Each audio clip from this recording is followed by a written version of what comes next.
Good evening and welcome to the Sound Off program. My name is Linda Kirker. I host the show and I appreciate that you tuned in tonight. I think you're going to find this a program that's a little different from some of the others I've done, providing some variety. And I do believe that you're going to learn a lot tonight. I certainly have in doing my research for the last several days, and I know there's a lot more that I'm going to learn tonight. But I think it's going to be very interesting. So with that, I would like to introduce my guest. Her name is Jacqueline Sabourin. Welcome to the show, Jackie. Thank you, Linda. First time. I'm excited to be here. Well, I'm happy to have you here. We've been talking for the last few days about the topic, which is Israel. Mm-hmm. And these are very interesting times in Asia and really around the world. And so we're going to learn a lot from you tonight, and I really appreciate that. The more knowledge we have, the better we can understand what's happening in the world. So why don't you tell us about yourself first? Okay. First, I have 4 children and 10 grandchildren. Woo, 4 children. I didn't know that.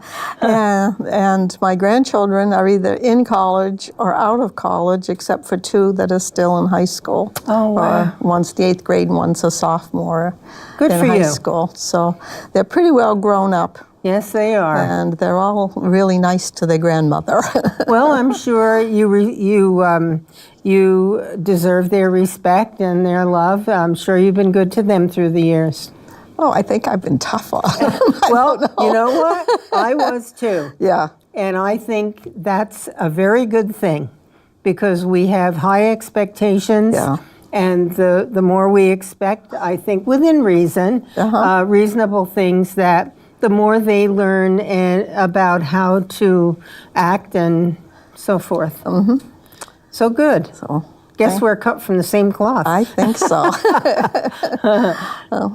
So what about your education and your background? I have a master's degree in theology, and I have taught school and some college courses, like freshman, sophomore. I haven't done any of the older groups. I do seminars and retreats, and I love to write. That's my favorite thing to do. I like to too. And one time my daughter gave me a big box of paper and said, "This is for writing your book, Mom." That was about 20 years ago. But I certainly use the paper up all the time. I design all my curriculum when I'm teaching. I do my own, specifically to relate to the group that I'm teaching. Absolutely. Know your audience, yes, right? Yes, that's exactly right. Mm-hmm. And know my writers, like biblical writers. Right now I'm working with the Gospel of Luke. And I say I walk with Luke and I walk with Paul, and I know the men that wrote them. Oh. And it makes a big difference in how you understand what they're talking about. Sure. So, well, paying attention to what the words are. Yeah. Yes. Yeah. And the big thing about my trip to Israel was that last year, right? It was in October, and I learned to connect a lot with the land of the people of Israel, and also with ourselves since I've gotten home. And you just can't separate Israel from the land that they live on. They're one. And that was a fascinating experience for me. So I came back really enthusiastic. Good, good. Yeah. Well, that sounds like a great trip. And we are a part of our land. You know, our land sustains us and gets us where we need to go and provides us with beauty. And opportunities, so art, doing artwork, all kinds of things. So I can appreciate that. I discovered my course of study for being over there was geographical theology. And I realized that we're so heavenly minded sometimes that we just miss everything on earth that's a part of our faith. And so that's a lot what this is about too. Everything's interconnected, as I see it. That's right. So what what stimulated your interest in Israel and gave you the motivation to want to go there? I think probably because my educational background, and I had the opportunity to go with a group, some people that were interested in studying over there. It wasn't just sightseeing. I had tried to go a couple years ago, and I had some family members that was ill and didn't want to leave. Mm-hmm. And so this was the perfect time, to go with a group that had some of the same interests that I have, mm-hmm. and everything. Well, sometimes in life we think that we should plan something for a certain time, and then life takes over and intervenes, and then we find out that when we eventually go, that turned out to be the best time. Yes, it was. Depending on your attitude. Okay. It was. If you're willing to look at it that way anyway. I met people like myself from Texas and Indiana and all sorts of places. Oh, that's that great. was nice. That's great. Well, I'm sure it was a fascinating trip, and I know you learned a great deal. There's an interesting relationship, as I see it, and from what you've told me, between the United States and Israel. And I wondered if you could speak to that for a minute or two or three, whatever. Okay. I would have to start with particularly the woman that I spoke to you about that had she was a doctor of science, and she looked me square in the eye and she said, you are, and she used her hands, you're a root of Israel. And remember, do not be arrogant towards Israel. So as Christians, we're part of them. I was pleased that she recognized that and she honored that, but she wanted to make sure we honored her. Oh, sure. And I thought about all of the anti-Semitism and that's growing and the things going on and how disrespectful that so many people are of Israel. So that inspired me, and I came home. I couldn't get that out of my mind. And I thought, well, people do not know anything about Israel. They don't know the truth about Israel. So I started reading the Times of Israel and studying. I've been doing that since October and just barely getting the surface of what's going on over there. And here you are. Yeah, here I am, Linda. Well, you speak about the anti-Semitism that's going on around the world, including in this country. And I just, as you were speaking about that, what thought came to my mind is this. People who don't understand other people or don't know them or know what their principles or, their founding is, seem to either be fearful or unaccepting, instead of making an effort to learn like we're doing tonight or to understand another people, they throw roadblocks in the way of any relationship and they criticize and malign instead of realizing we're all human beings and also our country, the United States, was founded on Judeo-Christian principles. Yes. So we do have a connection. Yes. If you look at this map that I'm going to hold up here, I wasn't going to use it quite this early. Well, you don't have to, whatever. This shows on this map here. I've got it upside down. Thank you. I'm off to a good start. Anyway. Wait, see, look where it is there. There you go. Okay. This gray area is our United States, predominantly known as Christian.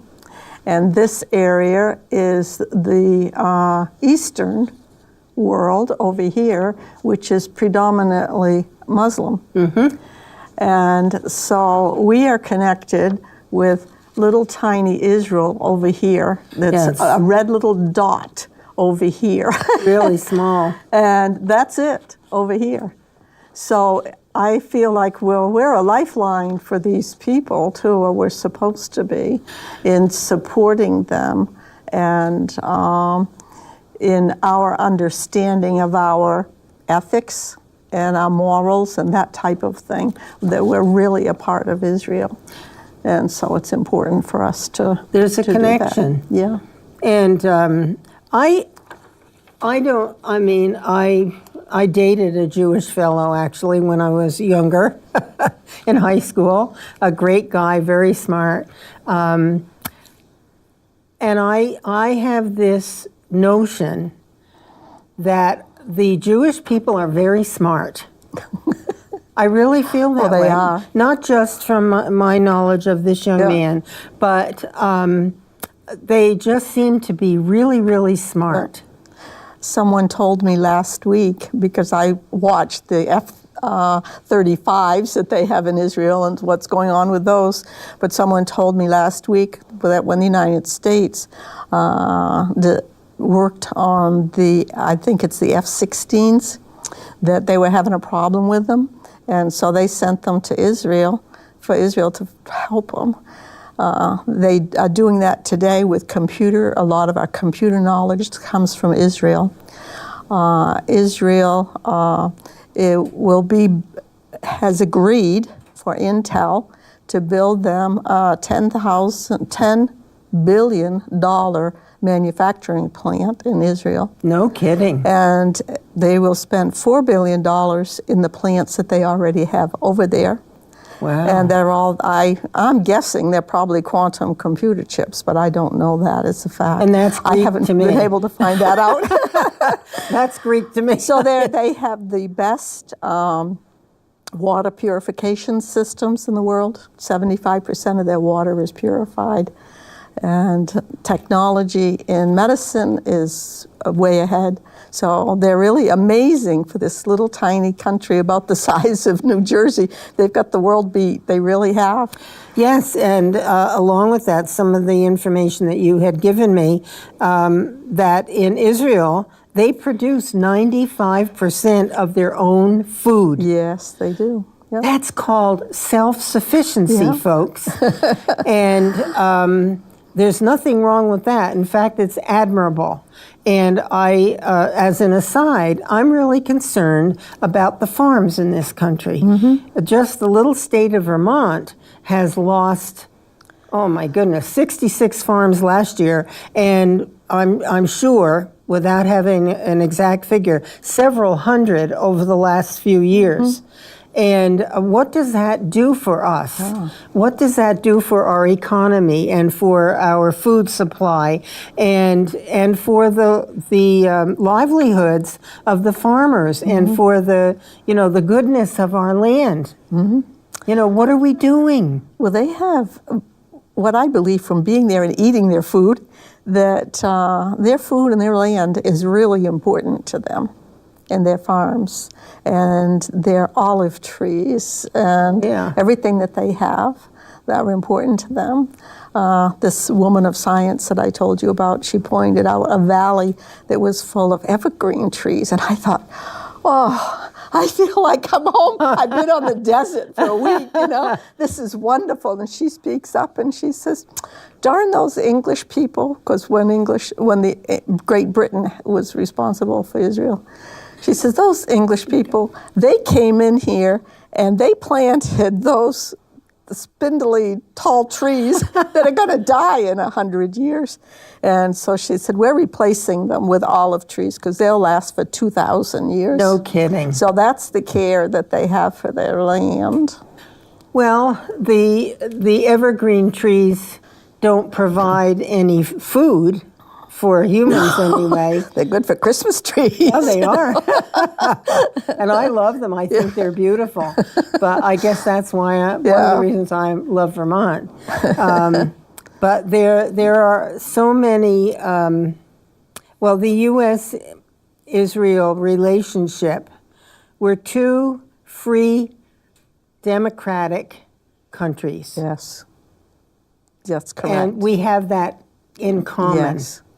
Which is a nice common denominator. Yes. And I know that our president is supportive of Israel, and you're probably aware of Jay Sekulow, and you're not? No. Oh dear, we'll talk about that later. Okay. He's a Jewish attorney, and he does a lot of work around Israel. And other things, abortion, anti-abortion, many things. He's been to the Supreme Court many times, but a big supporter of Israel. I'll introduce you to him and all he's doing later. Okay. So, I'd like it if you would please. Tell us a little bit. We decided not to talk about this per se, but I like the historic perspective and the artifacts because every country has a history. Yes. And there are artifacts that go along with that history. Yes. So why don't you speak to that, if you would, Jackie? Yes. That's one of the issues also going on between the Palestinians and between Israel right now, is that Israel treasures their artifacts. They have, of course, we're in a very newborn country, and theirs is thousands of years old. And one piece that we saw in the Jerusalem Museum was about 5,000 years old, and it had some of the original beginning of the Hebrew writing on it. Wow. And so that's quite a treasure. And these had been stored under the Temple Mount, and they've all been taken and destroyed. And there's others around, too, that they're trying to protect. So when you say they've been taken. Yeah, destroyed, yeah. By others. Yes, yeah. And so there again, I have an eyewitness. This person again was invited to go underneath the Temple Mount secretively, because they wanted to show her what had happened down there, and there was absolutely nothing that had anything to do with the Israelite people. It was all gone. So thousands of years of artifacts and things like that were gone. The artifacts of Israeli history were missing. Yes. Yeah. Isn't that sad? And so they're trying really hard to protect everything, that they have. And of course, a lot of things they're just finding as they do different digs and everything too. But so they're out digging in the earth trying to find parts of their history, huh? Yeah. So when you say, because I'm ignorant on a lot of these things, as I'm assuming, maybe erroneously, that a lot of the viewers don't know either, when you say the Temple Mount, does that mean that there's a structure or a mountain that the temple is on? It's the gold dome that you always see when you see a picture of Jerusalem. And it's the gold dome that you always see when you see pictures of Jerusalem. And that is where Abraham took his son Isaac to sacrifice him. Ooh. And the Lord told him, of course, not to. Good. Thank you, Lord. I think that's a great thing about abortion. The Lord says, you don't do that, kind of thing. Yes. Anyway, that's a little side trip. But it's also the heritage of the Muslim people, because they have the same patriarchs as the Jews do, which was Abraham, Isaac, and Jacob. And Jacob had his name changed to Israel. And so I think they began sharing the temple and ended up being totally in control of the Muslims. And I said earlier, I don't want to be too hard on the Palestinians. And I was thinking about that this afternoon, Linda, because I think they're sort of trapped in a way. I was thinking about the terrorist of the Gaza, like Hamas, and the terrorist of Lebanon. And I think that Israel has made great efforts with the Palestinians as of last week when 6 rockets were shot towards Tel Aviv, that Benjamin Netanyahu said that he was not going to retaliate, that it was not the Palestinian people, it was Hamas. And of course they denied it, but I believe him. And I think that Israel has an interest in the Palestinians and a relationship with them. If we go into their languages, their Semitic languages, both the Aramaic and the Hebrew are Semitic languages, and they have a connection with each other and the areas that they have lived. They've always lived in that area. And this is my own opinion, and I thought about this afternoon. I think that that the Arabs are supplying terrorists into Lebanon, which they have a new group coming up. Now they've got rid of the last one last week. They've got a new one popping up. I don't remember the name of it. And then again in the Palestinian Gaza Strip, I think that these terrorists are planted there. And I think they're a distraction. They're trying to distract the election right now. They're trying to distract a lot of things right now. And so I just don't trust them. It's like, what was I thinking of today? That there was a big distraction. The army comes in and takes over, you know. Well, what are the Palestinians doing to stop Hamas? Yeah, I don't think they can. I don't think that they're capable of doing it. I felt really, I felt sorry for them. Because we couldn't go in Gaza Strip, but I spent a lot of time in the West Bank. And they were very poor people. And I felt that, I don't know how the words that I had to say this, but they were poor. I felt that they would be cooperative. I didn't believe that they were terrorists. I think that terrorists were planted there.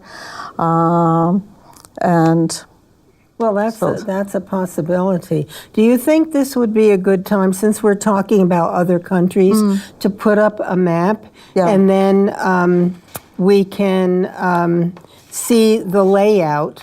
Because Israel is surrounded by 21 Arab nations. Yes. Right? Yep. Except for the Mediterranean Sea on the eastern boundary. Okay. So do you want to put up the... I'd like to make one more comment too before I do that. I told you there were 1 million Palestinian citizens in Israel.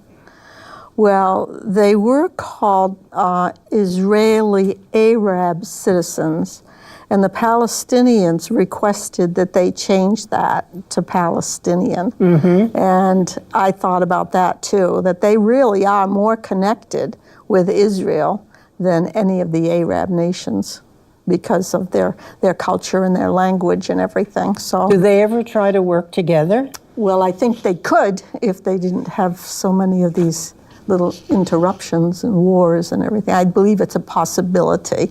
And they did have some in their parliament, which we talked about, that were voting members of the parliament, but they're not anymore. And it's been because of this trouble, you know. So anyway. Okay, so you're going to do a map now? Yes. We'll take the first, this is a map of modern Israel, and I can't see that, so I need to go to my paper here. Okay. Okay. Oh, okay. Thank you. I can see my paper the best, so I'll just do that if that's okay. Okay. Except that you could point to something on there. Well, that's all right. Well, if I have it the same, I can say, look down in the left-hand corner of your screen. Then you'll see where Gaza Strip is there. That area belonged to Egypt for a long time. The Palestinians have never had a state that they owned.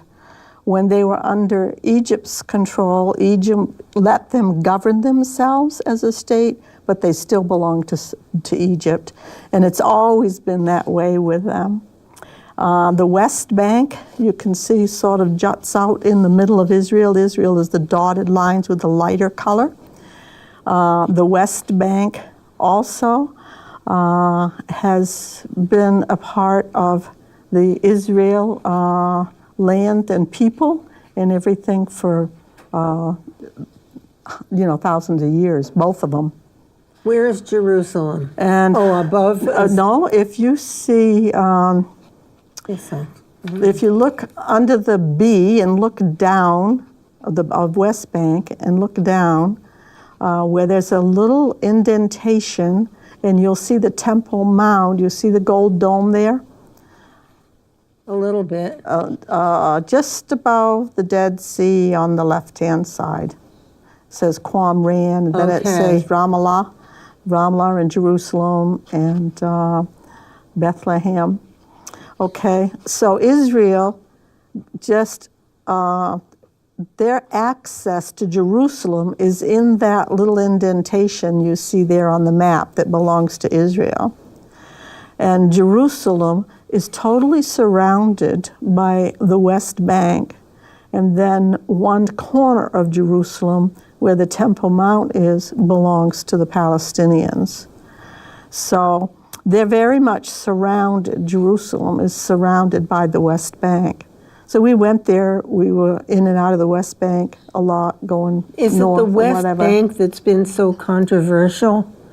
Well, it's the most, recently they've had some skirmishes there. And we went out in and out of the West Bank really easily.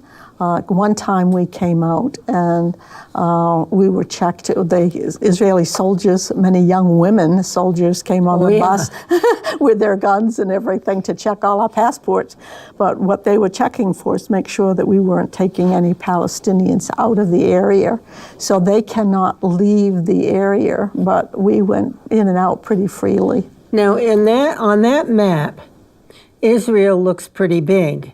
And of course you can see the Mediterranean Sea to the left, which is a phenomenal resource for oil and gas, natural gas, oil and gas.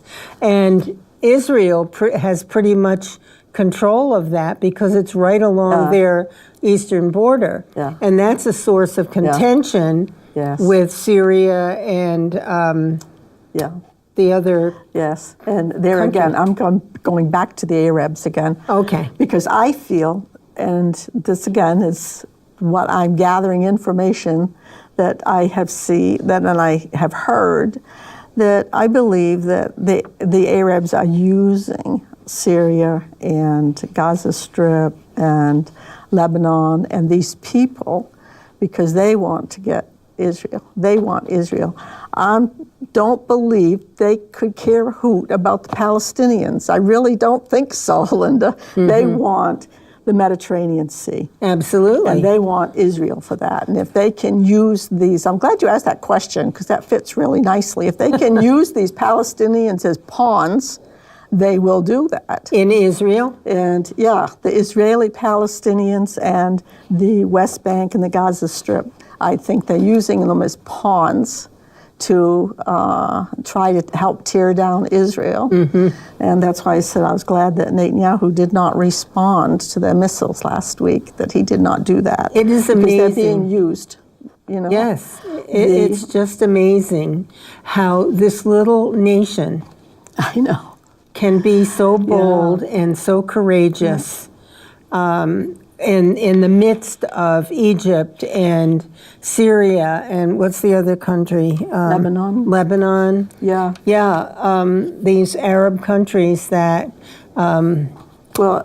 Arab export in oil right now is down. 5% of exports of their oil. Mm-hmm. And Israel and the United States are becoming the largest oil exporters. Exactly. And so that's really got them on the run too. Now, I wasn't aware that Israel was actually accessing the oil and gas yet. Yes, they are. They are, and they have a contract to drill, I think, 19 more platforms. They have a term specifically for it, other than what we have. I don't remember right now what it is, but they have a contract for 19 of those to be dug.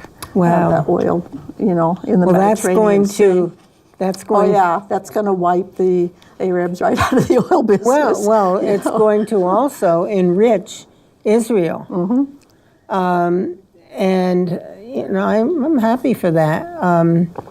I have respect for that country. I know they have a strong military. They have a lot of women in the military. I don't know if it's mandatory or not. Do you know? No, I do not know. But you see them sometimes on TV. Yeah. And I say good for them, I would assume, since it's a democratic nation also, that it isn't mandatory for them to be. The people are free. Yeah, they are. And Free the to be. Palestinians, and they have quite a bit of freedom in Israel too. We had a Palestinian bus driver on our bus. Yes. And I thought, I don't know even now if he was from the West Bank or if he was an Israeli citizen. They never told us that, but I knew he was Palestinian. So the first couple days, I was a little bit concerned about it because you're driving up steep hills and around sharp corners, and buses are about this close together, and they're going by They're like used this. to it, but you're not. And I thought, that man is hired by an American company. He has a Christian on board that's a guide. He has a Jewish person that's a guide on board. And he's a Palestinian, and we're all laughing and having a great time together. And I thought that was a really good example, especially the tour company that hired him as being American. They had to have trusted him that he's not going to drive us off a cliff someplace. Absolutely. So people don't hear those good things about these people, Another thing about the map that I wanted to bring up specifically today, I did this for you because you asked me the question, a little bit of the history of the Gaza Strip. Yeah, because I don't really understand the Gaza Strip. Yeah, and like I said, these are all very complicated, and you have to pick them apart. I picked the dates apart. I didn't write them all down because they were 2 pages of history of who was governing the Gaza Strip. So they have never had a self-governed where it belonged to them. As I said, Egypt allowed them to be a state and govern themselves. Now that's not a part of Israel, the Gaza Strip, right? Yeah, it's down there in the left-hand corner. I see it, but it's not Israel. And right? it is now. Israel is that they're under Israel's control now. Okay. And so isn't the West Bank. Israel can go in and out of the West Bank. Okay. But see, they can't come out. They have tax laws. A lot of their economy is knitted together like this. And their tax laws and things like that knit together. So, but they are a territory, of Israel. Okay. So they went from Egypt, and then Alexander the Great, the Hellenistic period, which was like 332 BC. There's even history before Egypt, but that was way too much.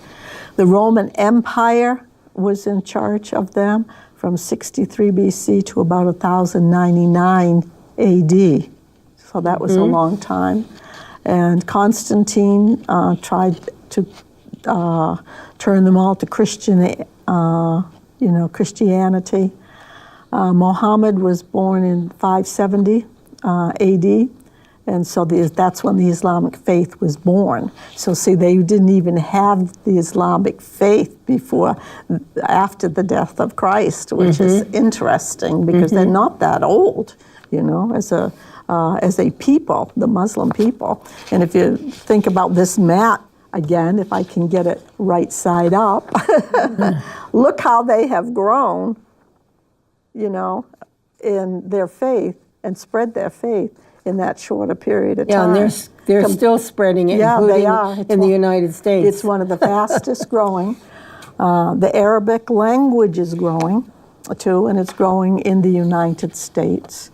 I don't know if I said that, 7,000, there's 7,000 languages in the world.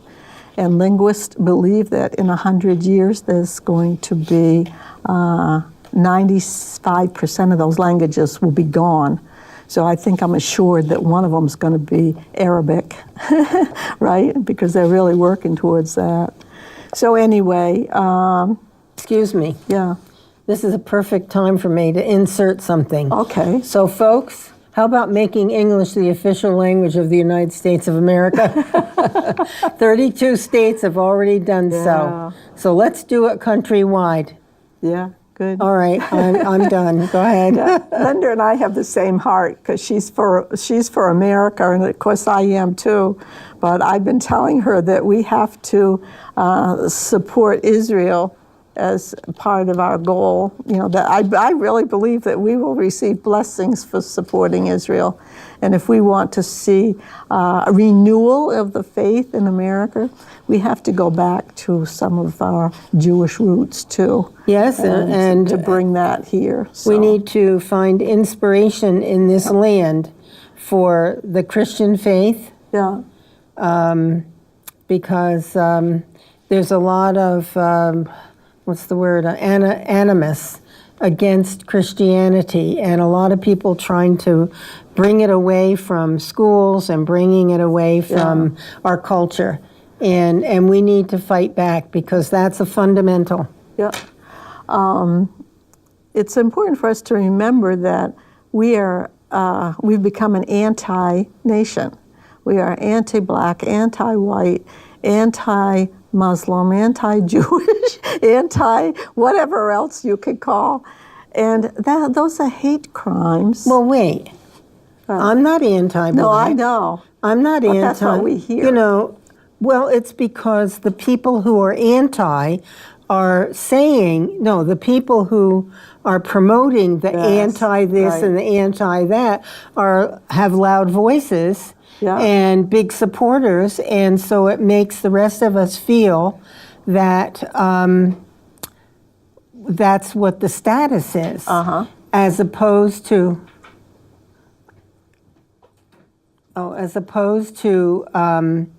you know, the reality. It's a few people stirring up the pot to make the rest of the country feel like we're all anti-black or we're all anti-poor or some such thing, when it's not. I don't believe that's true. Yeah. Okay. I don't believe it at all. Yeah. No, I like the way you stated that. That's true. It's our news and a certain group of people that are doing that. And it's deliberate. Yeah, It's to create chaos and dissent in the United States of America, to break us down and to weaken us. Yeah. And if we're wise enough to not pay any attention to that and to fight against it, you know, not believe it, but fight against it and say, this is not true. Yeah.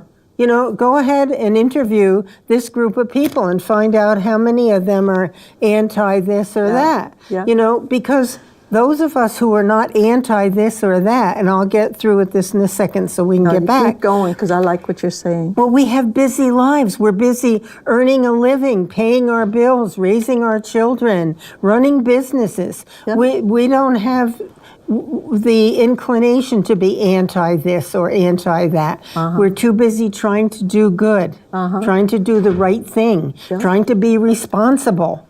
Yeah. And unfortunately, in this country, what I'm seeing is people who feel downtrodden are blaming other people. Instead of looking into themselves and saying, what can I do with my life? How can I be of service? How can I be self-sufficient? And these are the things that we need to be teaching our children. That you have all of this opportunity in this land. You have rights, you have responsibilities, you have opportunities. The founders of this country gave you those things. What are you doing with them? What are you going to do with your life to make the best life you can make for you, which will be a plus for your country? Do you think that the young people today really know that? No. No, they don't. Who's teaching them? Yeah, right. That's what I'm trying to do. That's another show. That's what we're trying to do. That's another We're trying show. to do the same thing. That's why I was trying to come about being what I meant, all this anti-business. This is what I realize where it's coming from and Yes. what it's for. One more quick thing. When you say Yeah. anti-business, people who have become extremely successful and financially sound, okay, Yeah. and beyond, those are the people who provide goods and services, and those are the people who provide jobs for the rest of us, and those are the people who make donations to the food shelf and to schools and all these other things. Why should we resent the wealthy? Mm-hmm. But it's this undercurrent of people who want to destroy the nation. Uh-huh. Right. And are we wise enough to see through what they're saying and doing? Mm-hmm. They are being motivated. I believe some of them are being paid to rise up and cause chaos and destruction in the country. Yes. I wasn't born yesterday, Jackie. I've been around a long time. Okay, we did a good circle. Yes, let's go back to... No, didn't I just say the same thing about Israel? That and the Palestinians, that somebody's paying these people to cause problems between these people that would get along just fine if there wasn't an outside force coming in? Why can't we be... So we're talking about the same thing. Godly? Why can't we have good Christian or Jewish hearts or whatever, and assume responsibility for our own actions and our own place in the world, and put down those, let them know it's not okay what you're doing, and we're not going to let it work. Yeah. It's really funny because I'm going to get off this and into philosophy because I really am. Well, okay. It's important. It was a part of this also. And when did America begin to change its ideals? In the 60s. And, before that, at the turn of the century. And Really? Yes, definitely. From the late 1800s into 1900, it began to change. Remember, I spoke to you about the philosopher Friedrich Nietzsche, and he's one of the most popular philosophers in the United States today. And he's the one that began this God is dead business. And I thought he wasn't good. No, he's not. But so why is he popular? Because we're not too bright? No, they're believing him. God is dead. Will to power means that you should use your will for power instead of asking God for his power and intervention and things. You use your will for power to get what you want. See? And that's the mentality that started up through, and he was... Hitler, he was one of Hitler's favorite philosophers, and he was very much a will to power. He was going to own the world if he could. He certainly tried to do that. But that philosophy is ripe in the United States right now, and that's replaced with all these people that don't believe in God anymore. And so that's where our struggles are coming from, a lot of it. How many of our children and grandchildren are going to church? Are their parents bringing them to church? Are they teaching them what it means to be a decent human being and someone who knows the Almighty and Okay, I can bring that back in talking about Israel, as Israel was chosen to be a conduit for God because the world, they had fallen. And there was no way for them to see God without a people that was going to represent him. So they call Israel a conduit. You know what a conduit, like electric wire connected would go through. And so he used them, the people in the land. And a good example of that is the parting of the Dead Sea. Because there's your land thing that happened, and then you've got Moses, that wrote the Ten Commandments. But God gave Moses the Ten Commandments to structure a nation, a foundation to structure a nation. Yes. And it has to be for us too. When I talked about the roots being connected, that we have to be a Ten Commandment nation too. We have to be structured that way. And if we lose these laws of ethics and morality and these kinds of things, and there's no God that we're responsible to, why do we expect so much from people? They haven't been taught and they don't know. So Israel was chosen to teach and to show God. And I think for us as Christians, that's where we have to start working a little bit harder to say, okay, we need the 10 Commandments. We need to have Who knows those ethics today? and have God show through us to other people, Yeah. and those kind of things. How many children have learned the 10 Commandments? I learned them when I was this high. Yeah. I often have thought throughout my own life, what were the most influential things in my life as I went along? Yeah. Was my parents, it was my religious upbringing, and it was the Girl Scout laws. Those are the things that helped to formulate who I have become as a person through the years. And we all learn as we go along, through trial and error, so to speak. But there was something else I was going to say, and I forgot it. So, I know. You spoke about the foundation of Israel. And we also have a foundation in our Constitution and the Bill of Rights, etc. But of the founding fathers, I believe it's 25 of them had a religious background. Well, Harvard began as a seminary. Did you know that? Yeah, I think I did hear that, yeah. And a lot of these colleges, early colleges were seminaries, and they've changed. So hopefully we can get back to some sensible founding principles I think we can. today. But we need to be the examples we're supposed to be. And we need to speak up. And, I told you I wasn't going to say this here, but a priest in the St. Albans area said to his congregation, "What are you folks afraid of?" And they are. And I see it in the Protestant churches, too. That's fine, is they can stay in their church and they can do their things. And they do work out into the city and providing food and stuff like that. But as far as having courage and boldness is going out in Christians. Do not be afraid. Oh, yeah. And I thought about that coming on here and start talking about, the Arabs or something. And I thought, well, it can be dangerous for me to do that. But Yes. I'm old and I'm not going to worry about it. Maybe that's why God said, I need you to do that, I don't know. Well, that's the only reason I can think of why I also he choose believe me. that God protects us. Yeah.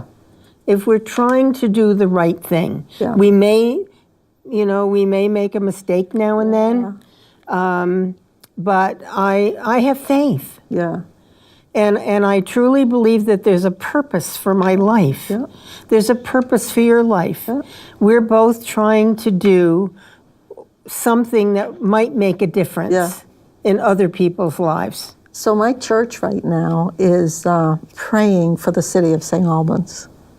And we start at home, with our neighbor in the city. And I think it's wonderful because I've been praying for them too. Good. To see changes to come about in the city and reach out into the city. This is part of it.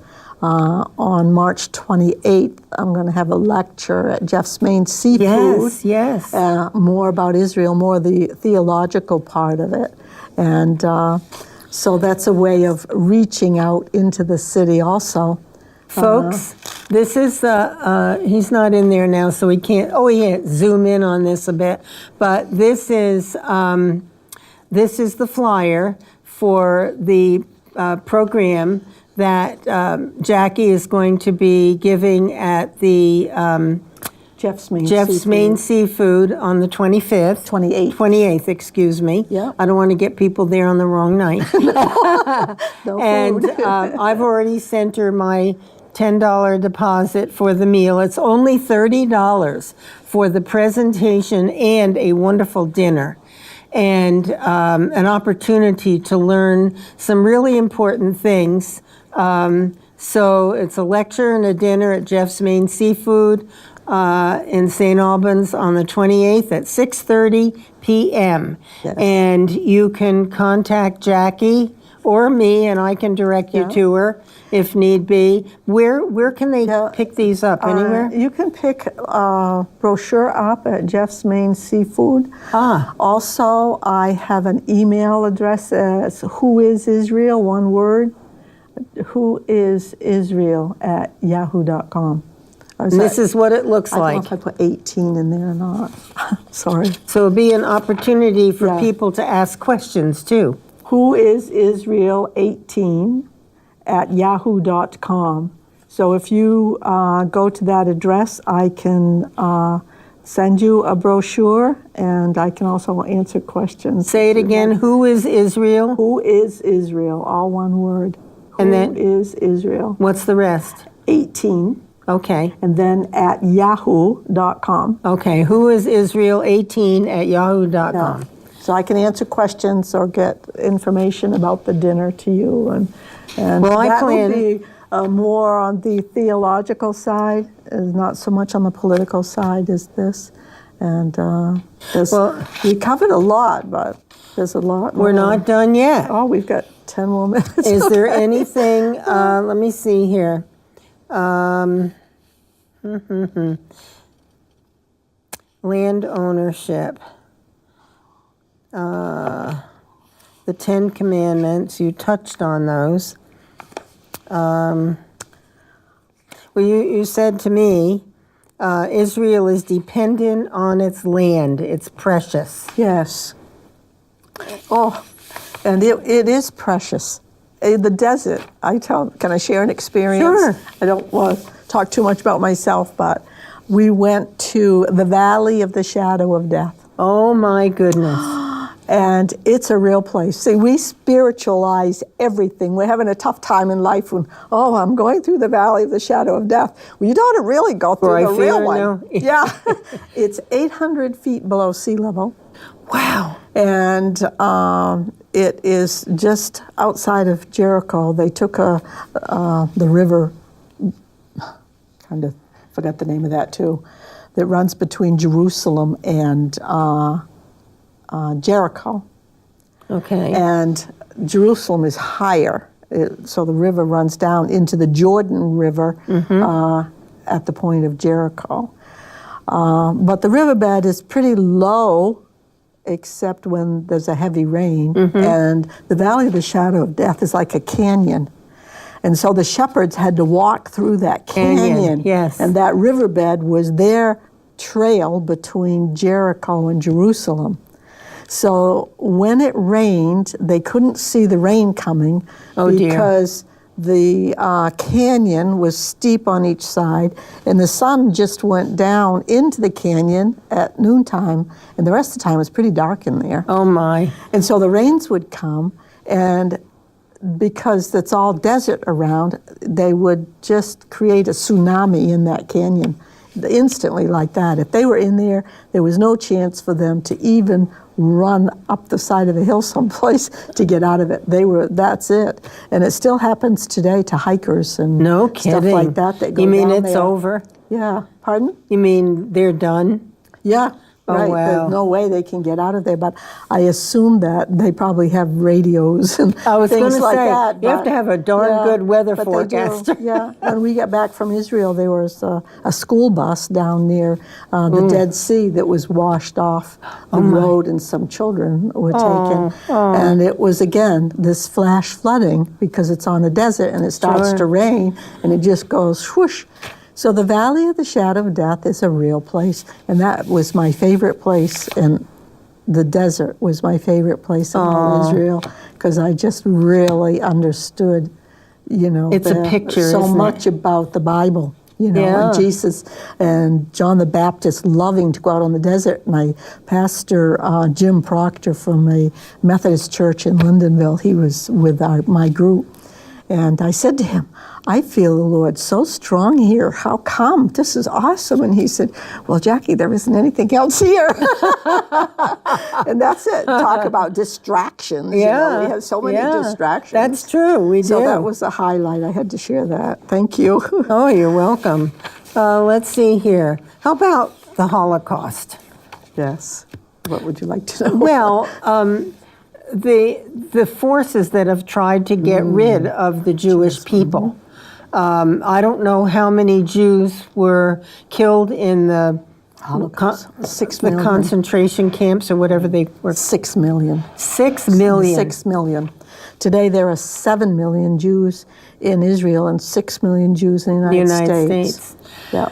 So today it would be half that population. Why did that evil man want to do that? Because, well, he started out justifying his hate by calling them Jesus killers. Oh, that's right. Yeah, and then he got into Nietzsche. I think he forgot about the Jesus killers and got into will to power. The Germans didn't kill Jesus. No, I know, but the Germans say the Jews killed Jesus, see? And so that's how he... I see. Why he started doing that. It was the Jesus killers. But I had a quote in here from Thomas Merton. If you remember, Thomas Merton was an author and a poet. And, okay, 3 minutes. Yep. Okay, then I can save that for another time. He said, we hate because we hate ourselves.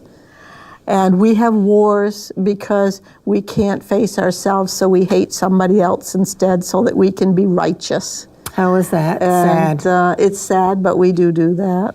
So, anyway. Okay. My understanding is that Iran, Syria, Russia, and Turkey all want to demolish Israel. Yeah. Boy, they have it tough. Mm-hmm. Talk about what are you afraid of? Yeah. But I think instead of trembling, they have turned their fear into being fierce. Mm-hmm. And to being strong, and to fighting for what's right for them. Yeah.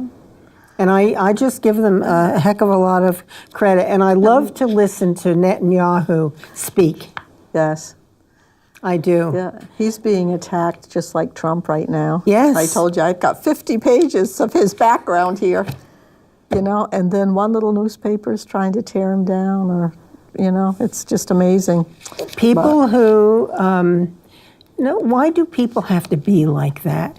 Is it because they don't have any religious faith, or they haven't been raised to love themselves, or? God said, I sent my son to love the world, right? Mm-hmm. And the opposite of love is hate. So if we don't have a relationship with the one true God and understand love and how to love people, then we're going to hate because we hate ourselves because of the evil things we do. And I think if you don't respect yourself or like yourself or love yourself, it's very difficult to love others because you don't know what love is about. Right.